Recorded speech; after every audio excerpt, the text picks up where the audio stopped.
विश्वास नगर दिल्ली के शाहदरा जिले में स्थित पूर्वी दिल्ली संसदीय सीट के 10 विधानसभा क्षेत्रों में से एक है।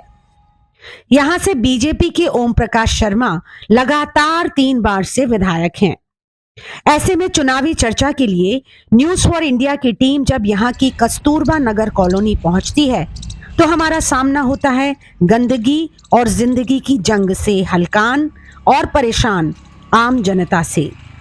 साथ ही साथ यहाँ का मंजर कुछ यूं कहता नजर आता है, लोग टूट जाते हैं एक घर बनाने में, तुम तरस नहीं खाते बस्तियां ढहाने में। नमस्कार, आप देख रहे हैं न्यूज फॉर इंडिया और मैं हूं आपके साथ नीरजा प्रियदर्शी। आज हम आ चुके हैं दिल्ली के विश्वास नगर विधानसभा क्षेत्र की कस्तूरबा नगर कॉलोनी में और यहां पर काफ़ी सारे मुद्दे हैं जिसे आज जानना बहुत ज़रूरी है, क्योंकि चुनाव आएंगे और चले जाएंगे, लेकिन आम जनता के जो इरादे हैं या जो इच्छाएं हैं वो कोई पूरी करेगा या नहीं करेगा, इसका अंदाज़ा इनकी बातों से ही हम लगा सकते हैं।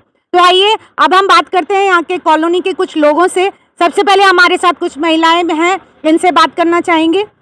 मैम, आपका नाम बताएं। मेरा नाम गोपाल कौर है और मैं यहीं रहती हूँ, शुरू से यहीं रह रहे हैं हम लोग। और हमारे मकान तोड़ दिए गए, यहाँ पूरी कॉलोनी बसी हुई थी, ये भी तोड़ दी गई। और जो रोड निकाला उसकी सफाई भी नहीं है, आप देख सकते हो कि कोई भी एक दिन भी झाड़ू लगाने नहीं आया। और जो ये डस्टबिन आज ही रखा है वो भी कल कंप्लेंट करने के बाद रखा है। यहाँ कोई देखभाल कोई नहीं करता, कोई ना पूछने आता है कि आप लोग कैसे रह रहे कैसे नहीं रह रहे हैं, और ना ही किसी ने मतलब कुछ भी जाहिर नहीं किया कि आप लोगों के मकान टूटे तो आपकी कोई हेल्प करें या नहीं करें। वोट आते हैं तो सब आते हैं, लेकिन उसके बाद कोई नहीं पूछता। अच्छा मैम, जो बता रही हैं कि यहाँ पर मकान तोड़े गए और ये 7 फुटा रोड बनाई गई है, तो इसके पहले कोई नोटिस या कोई सूचना आप लोगों को दी गई थी? नोटिस दिए थे, लेकिन कुछ ऐसी हेल्प नहीं करी थी जिससे कि हम लोग कहीं जाके रह सकें। हमें सिर्फ रोड पे छोड़ दिया गया था, इसके अलावा कुछ नहीं। तो आपने कहीं कोई शिकायत नहीं की? बहुत रोए। केजरीवाल जी के यहाँ पे गए, आम आदमी के ओम प्रकाश जी के गए, और जो क्या नाम है इधर है अपने जो विधायक उनके पास भी गए, तो धक्के दे दे के हमें बाहर निकाला। और तेज़ गर्मियों में जून जुलाई में पानी भी नहीं पूछा और पुलिस हमारे पीछे लगाई। आप देख सकते हैं इनकी व्यथा इन्होंने सुनाई कि इनकी कहीं सुनवाई नहीं हुई, बेघर हुए सो अलग, बेइज्जती हुई वो अलग। तो चलिए हम और भी कुछ लोगों से बात करना चाहेंगे यहाँ पे। मैम, आपका नाम मेरा ये घर तोड़ दिया गया और देखो रोड ये कहाँ से कहाँ तक जा रहा है, और ये अनऑथराइज ही तोड़ के गए। ये मेरा पिलर ये देखो आप, ठीक है, कैमरे में लीजिए सर, ठीक है, ये पिलर कहाँ पे है, और मेरा घर ये सारा सत्यानाश करके चले गई है। कोई मुआवजा नहीं मिला, कोई कुछ नहीं मिला मेरे को, और मेरे को घर से बेघर कर दिया। मैं किराए पे रह रहा हूँ इस टाइम पे। साइन भी करवाया, एप्लीकेशन लिखवा के। नहीं तो एप्लीकेशन आपने लिखी तो उन्होंने क्या जबरदस्ती आपसे कहा साइन करना है? नहीं तो बुलडोजर चला देंगे और एप्लीकेशन पे साइन तोड़ देंगे, सारा गिरा देंगे बिल्कुल। टाइम खत्म होने बाद भी 2-2 बुलडोजर चलाए हैं। तो आपने मुआवजे के लिए कहीं अर्जी नहीं दी कि भाई हमारा घर ऐसे कैसे आपने तोड़ दिया है और हमको कुछ नहीं मिलेगा?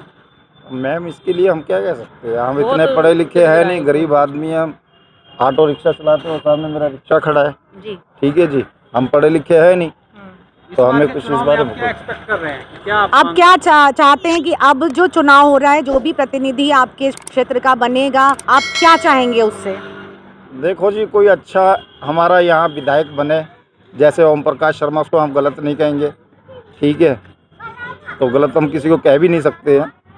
जो भी किया उन्होंने अपने ठीक ही किया है, लेकिन हमें बेघर कर गए हैं, हमें कोई रहने के लिए यहाँ। ये देखो लोग यहाँ गटर उठा के ले गए, इसके ये देखो ये चीज़ें देखो, सब उठा के स्मैक किए, जो गंजेड़ी भाई होते वो सब उठा के ले गए। क्या किया उन्होंने? क्या कोई सुधार है? ये देखो ये मेरे घर का क्या हाल कर रखा है सर, ये देखिए आप, इधर कैमरा मारी है, ठीक है, ये यहाँ पे मेरे बच्चे। जैसा कि आप देख सकते हैं कि यहाँ के लोग काफ़ी तकलीफ में हैं। खुद हम ये मंजर देख सकते हैं कि किसी को बेघर किया गया, उसका घर तोड़ा गया और उसके घर के सामने ये गंदगी का मंजर आप सब देख सकते हैं। ये एक उदाहरण है कि किस तरह से लापरवाही बरती गई है।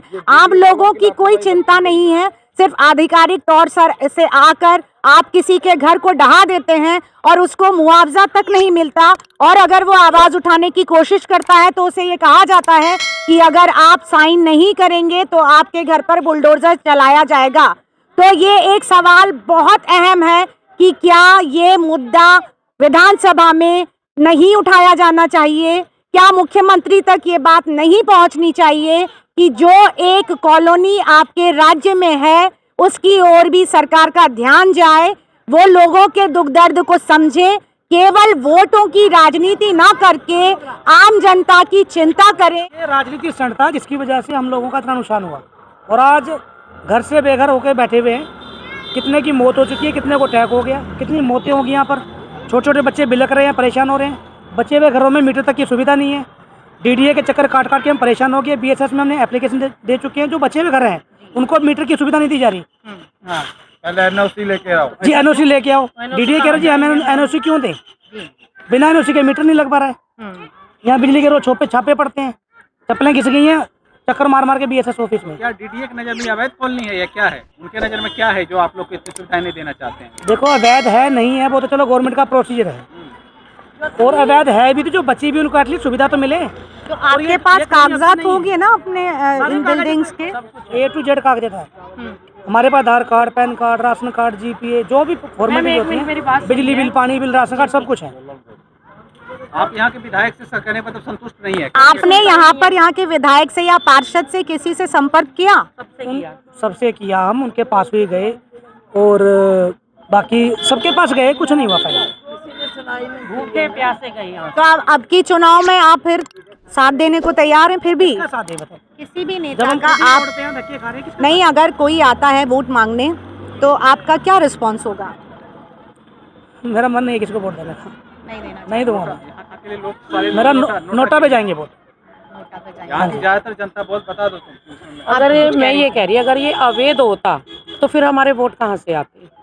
फिर हमें क्यों वोटों के लिए चुना जा रहा है? क्यों हमारे पहचान पत्र, आधार कार्ड, पैन कार्ड, क्यों हमारी आईडी बनाई? अवैध है तो फिर हमें क्यों पूछा जा रहा है? फिर हम तो वोट नहीं देंगे क्योंकि हम अवैध हुए।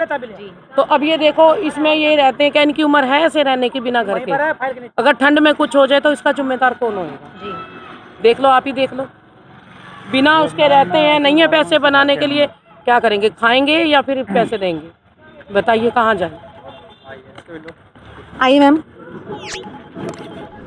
दिल्ली में चुनाव आ रहे हैं, आपकी कॉलोनी में बहुत सारी समस्याएं, जैसे कि भाई साहब ने बताया कि इनका घर गिरा दिया गया, आप भी इस कॉलोनी की निवासी हैं।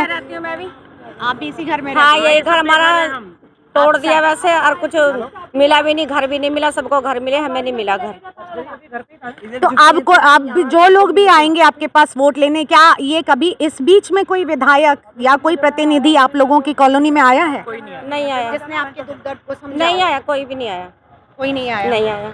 मैम ये देखो, चलो इतना भी नहीं, चलो तोड़ दिए घर, कोई बात नहीं, कम से कम रोड बनाया, सफाई तो रखो। कोई सफाई वाला ही नहीं आता है, कोई पानी की सुविधा नहीं, कोई सफाई वाला नहीं, किसी चीज की सुविधा नहीं है, तो फिर ये रोड ही क्यों पूरी बनाया? कॉलोनी देख का लो, जो गंद मलबा ना यहाँ नहीं लोग देखो, आप चारों तरफ देखो, ये सब आ रही है कॉलोनी तो की इससे तरफ से, बीमारी ये नहीं सब फैलेगी? यही फेंकते हैं इसको। तो रूढ़ी क्या समझ किसी लिया विधायक इधर को इस साइड या को। किसी नगर पार्षद को या किसी कॉलोनी के प्रधान को ये नहीं है जरूरत के भी यहाँ पे की सफाई भी जरूरी है? अगर उन्हें वोट लेने तो सफाई भी चाहिए। जैसा कि अभी हमने काफी लोगों से बात की, सबने अपने दुख दर्द की बात की और साथ ही साथ ये भी बताया कि कोई भी प्रतिनिधि यहाँ पर मौजूद नहीं रहा है, जब ये पिछले 1.5 साल से सड़क पर रहने को मजबूर हैं यहाँ के रहवासी। तो ऐसी ही कुछ महिलाएं और हमारे साथ आई हैं, चलिए उनसे भी बात करते हैं और जानते हैं कि उनके मन में क्या है। जी नमस्ते, मेरा नाम सुरजीत कौर है।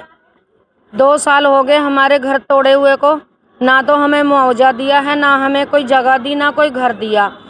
हम 70 साल से यहाँ बैठे थे, तब से हिंदुस्तान और पाकिस्तान चेंज हुआ था, लड़ाई झगड़े हुए थे, तब से हमारे सास ससुर यहाँ आके बैठे थे और अब हमारे घर तोड़ दिए, हमारे को कुछ नहीं दिया और हम सारी रात हमें नींद नहीं आती, चिंता के अंदर बच्चे लेके हम रोड पे ही बैठे हैं। ये हमारी सामने ईंटें पड़ी हैं अब तक और लिया के कूड़ेदान रख दिए हैं हमारी जगह के ऊपर, हमारी कोई किसी ने सुनाई नहीं करी। कितनी तो हमने न्यूज भी दे दी और कितना हमने सबको प्रधानों के पास, नेता के पास, तो के केजरीवाल के दफ्तर से हमें धक्के मार के निकाल दिया गया था। मोदी है घर तोड़वाने वाला, ओम प्रकाश है घर तोड़वाने वाला, हमें कुछ नहीं किसी ने दिया। तो आप वोट किसी को तो आपके पास अगर अभी वोट मांगने आएंगे प्रतिनिधि, तो क्या आप लोग क्या उनके साथ करेंगे, क्या कहेंगे? वैसे तो हमारा मन नहीं है किसी को भी वोट देने का। पिछले भी वोट हमारे वैसे चले गए।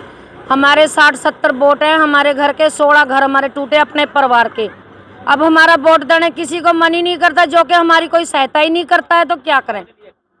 हमारी कोई दे, हमें कोई घर दे, कोई हमें जगह दे, तो हम भी उसके लिए सोचेंगे, वोट देंगे। 60-70 वोट हैं हमारे घर के अपने परिवार के, देंगे हम। हमारे बच्चे, हमारी बहुएं कहीं कहीं रुड़ती फिर रही हैं, तो हमारा कैसे मन करेगा वोट देने का। कोरोना से पहले जवान 30 साल का, उसके बाद में मेरा देवर चला गया, 2 दुरानियाँ चली गई इसी चिंता के अंदर, और ससुर मेरे ने तेजाब पी के आत्महत्या कर ली कि हमारे घर तोड़ दिया, हम किसके घर में इतना परिवार लेके जाएं।